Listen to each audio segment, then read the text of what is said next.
خطے میں غیر ملکی عناصر کے لیے کوئی جگہ نہیں، خلیج فارس کا روشن مستقبل امریکہ سے پاک ہوگا۔ ایرانی سپریم لیڈر نے دو ٹوک اعلان کر دیا۔ مجتبیٰ خامنہ ای کا اپنے تازہ پیغام میں کہنا ہے کہ خلیج فارس اور آبنائے ہرمز کے لیے ایک نیا باب تحریر کیا جا رہا ہے۔ خلیج فارس خطے کے روشن مستقبل میں امریکہ کا کوئی عمل دخل نہیں ہوگا۔ آبنائے ہرمز کے نئے نظام پر عمل درآمد سے تمام ممالک مستفید ہوں گے۔ انہوں نے کہا کہ ایران آبنائے ہرمز کا کنٹرول سنبھال کر خلیج فارس کے خطے کو محفوظ بنائے گا۔ ایران اپنی جوہری اور میزائل صلاحیتوں کی حفاظت کرے گا۔ امریکی خواہش کبھی پوری نہیں ہوگی۔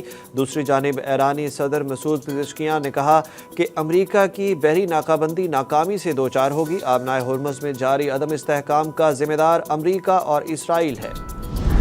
ٹرمپ کا معاہدہ ہونے تک ایران کی ناکہ بندی برقرار رکھنے کا اعلان۔ جنگ پھر سے شروع کرنے کی دھمکی کے بعد امریکی صدر نے کہا کہ ایران کے ساتھ فون پر مذاکرات جاری ہیں۔ ساتھ یہ بھی کہا کہ ایران کے پاس جوہری ہتھیار نہیں ہونے چاہیے۔ ایران کو کہنا ہوگا کہ وہ ہار گئے ہیں کیونکہ ہم ایران کے خلاف جنگ میں اپنے مقاصد تقریباً حاصل کر چکے ہیں۔ امریکی صدر نے یہ بھی بتایا کہ روسی صدر پیوٹن کے ساتھ ایران اور یوکرین کے معاملے پر ان کی فون پر بات چیت ہوئی۔ انہوں نے پیوٹن سے کہا ہے کہ امریکہ جنگ بند کرنے میں مدد دینے سے پہلے روس کو اپنی جنگ بند کرنی ہوگی۔ ٹرمپ نے دعویٰ کیا کہ پیوٹن نے ایران کی جانب سے یورینیم افزودگی کے معاملے پر فکر مندی کا اظہار کیا ہے۔ پاکستان نے بھی آبنائے ہرمز کھولنے کی حمایت کر دی۔ مشرق وسطیٰ کے مسئلے پر پرامن اور مذاکراتی حل کے لیے کوششیں جاری ہیں، ترجمان دفتر خارجہ نے تصدیق کر دی۔ طاہر اندرابی نے کہا کہ امریکہ ایران سے رابطے برقرار امن کے لیے بھرپور کوشش کر رہے ہیں۔ آبنائے ہرمز اہم ترین گزرگاہ ہے، اسے فوری کھولنے کے مطالبے سے متفق ہیں۔ انہوں نے کہا کہ یرغمال پاکستانیوں کی رہائی کے لیے صومالی حکومت سے رابطے میں ہیں، جبکہ بھارتی وزیر اعظم نریندر مودی کے دورے اور مقبوضہ لداخ کی صورتحال پر انہوں نے کہا کہ مقبوضہ لداخ نہ کبھی بھارت کا حصہ رہا ہے، نہ ہی تسلیم کیا جائے گا۔ ایران اور امریکہ کے درمیان کشیدگی کے خدشات کے باوجود ایرانی پاسداران انقلاب نیوی نے ایک اور پاکستانی جہاز کو آبنائے ہرمز سے گزرنے کی خصوصی اجازت دے دی۔ ذرائع کے مطابق پاکستان نیشنل شپنگ کارپوریشن کا جہاز خیرپور 8 کروڑ لیٹر ڈیزل لے کر آبنائے ہرمز میں داخل ہوا۔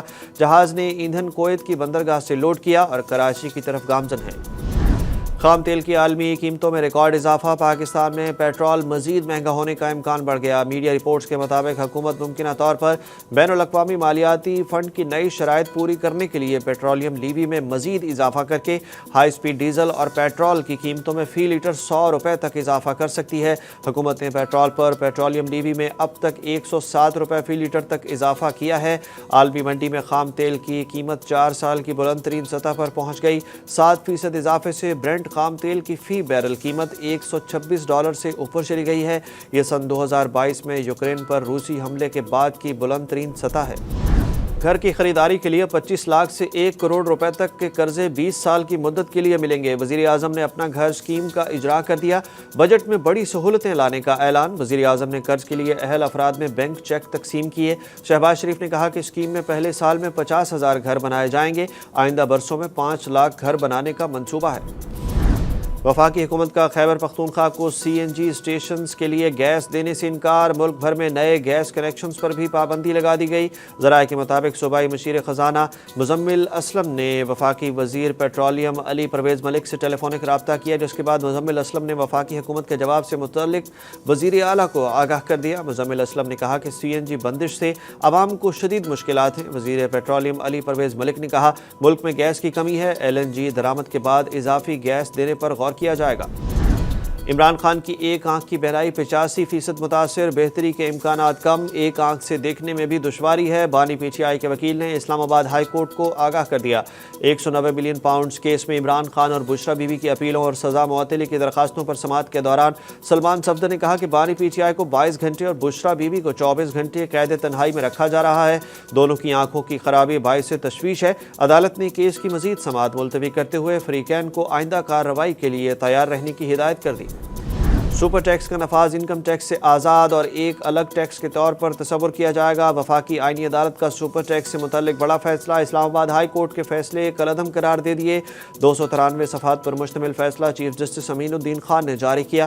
فیصلے میں یہ بھی کہا گیا کہ قانون سازی کے ذریعے ماضی سے ٹیکس لگانا قانونی طور پر جائز ہے۔